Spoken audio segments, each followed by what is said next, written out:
That's one of the things in our country.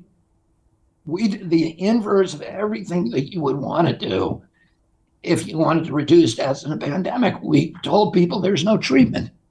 What respiratory illness in history, if you go to the hospital sick, that the doctor says, go home till your lips are blue and you can't breathe, and come back and we'll give you intubation and remdesivir, two things that are almost certain to kill you. And you go home and you spread it to your family. That was the prescription. And guess what? This is a disease we knew from the beginning that spreads indoors. It doesn't spread outdoors. And yet we locked everybody in. It kills people who are obese. There was a 29-pound average weight gain from Tony Fauci locking us all in our house. He never told us, take vitamin D, take zinc, things that we knew were good against coronavirus. Instead, where I live, they sent people down to the beach, cops, to give $1,000 tickets to surfers who are out on the ocean, who are healthy, who have no vulnerability to COVID, and who are doing what you want to do, which is be in the sunlight and get saturated with vitamin D. And they told them, go home and lock yourself indoors. In poor communities like Compton, like Denver, like Harlem and Bed-Stuy, the cops and the Parks Department went to the basketball courts and padlocked them in poor communities. And in places where they couldn't padlock them, they cut off the basketball net. Here in Venice, right down the street, the Parks Department went down there and poured sand in the skate park so the skaters couldn't. So they locked everybody in their houses, which is where this thing spreads. They denied them early treatment that we know works from ivermectin and hydroxychloroquine. They gave them deadly treatments when they got to the hospital, like remdesivir, which is absolutely a killer. And it kills with the same symptoms that COVID does. And, we told people to do things that they just, if you really wanted to protect public health, the last thing, we didn't do what we should have done, which is to use, Tony Fauci's relationship with all these internet companies to create an international grid that hooked all of the 15 million frontline physicians from around the world into a grid where people could say, I'm in Bangladesh, I'm treating COVID, and here's what's working for me. Right. I'm in Buenos Aires, I'm treating it, here's what's working. And then use the genius that we have in Silicon Valley. And with AI to integrate and to distill and interpret those kind of results, see what's working around the world, and then have a daily update to physicians all over the United States and elsewhere about what's working in treatment of the disease. There was no, if you were a physician and you said, this is what's working, it's not vaccines, it's this, you were censored, you were shut down, the licensing boards went after your license. And, the only indicia of deteriorating public health and the social deterioration that actually improved during COVID was child abuse in our country. The levels of reported child abuse dropped dramatically. Why is that? It wasn't because they actually dropped. It's because most child abuse is reported in the schools.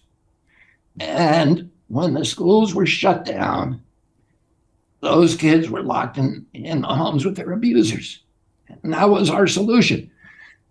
The Brown University study shows that shutting the schools was a cataclysm for American children. American young children lost, on average, 22 IQ points on standardized tests. 22 IQ points.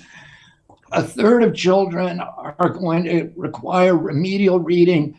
Many children, because of the masks, children learn, we now know, and this is obvious from the beginning, by they learn to speak and to interpret language by looking at facial expressions and looking at the way that you leave your mouth. Now, all of these kids had masks on, their teachers had masks on, their parents had masks on, and they didn't learn it. So you have a whole generation of kids that are language delayed, speech delayed.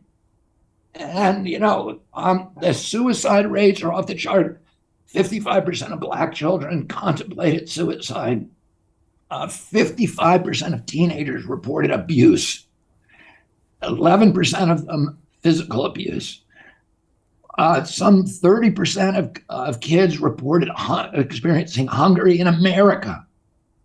This is what Tony Fauci did to us. Wow. This was his public health solution, was to just destroy. It was a war on the poor. It was a war on people of color. It was a war on all of our values. The greedy bankers are about to do it again. In 2008, they crashed our financial system and nearly bankrupted the entire global economy. Then they received trillions of dollars in government bailouts. And after, they demanded fat bonuses paid for by you, the taxpayer. It turns out the banks haven't just been screwing the American taxpayers, they're also screwing over their investors. Turns out the banking industry is the worst place you could put your money, despite enormous taxpayer bailouts. Now the bankers are back to take away your financial freedom. They lie and tell you that cryptocurrency isn't safe. They try to make it illegal for you to choose how to invest your hard-earned money. They lie and say cryptocurrency is used by money launderers and criminals. But look at the record. It's the banks themselves that launder hundreds of billions of dollars every year to the biggest criminal operations in the world. Leaked documents have revealed how some UK banks have helped criminals, money launderers and Russians under sanctions. American authorities discovered that the Sinaloa cartel moved $881 million through HSBC accounts as bank officials turned a blind eye to the illegality. The bankers lie and say cryptocurrency is not a real investment. Meanwhile, the smartest CEOs in the world are buying billions and billions of it. The truth is that banks lie about cryptocurrency because it makes them scared. The banks take $9 trillion per year of your hard-earned money, and they are worried that they will finally be exposed. They're scared because crypto means they can no longer control your money, which means they can no longer control you. They are scared because you might actually understand your money and intelligently decide what to do with it. Now is the time for us to come together, fight back, and take control. It's time to educate ourselves, our families, and our communities. Because financial education means financial freedom. We know that cryptocurrencies will help us build the new decentralized financial system of the future. A banking system that is of the people, by the people, and for the people. A banking system where access to finance is a fundamental human right. A banking system that is free and fair and welcomes all humans on this earth. The DeFi revolution is happening. We, the people, can no longer be fooled. We choose to take control of our finances. We choose to take control of our freedom. We choose to take control of our future. Join us, and let's take back our financial freedom forever.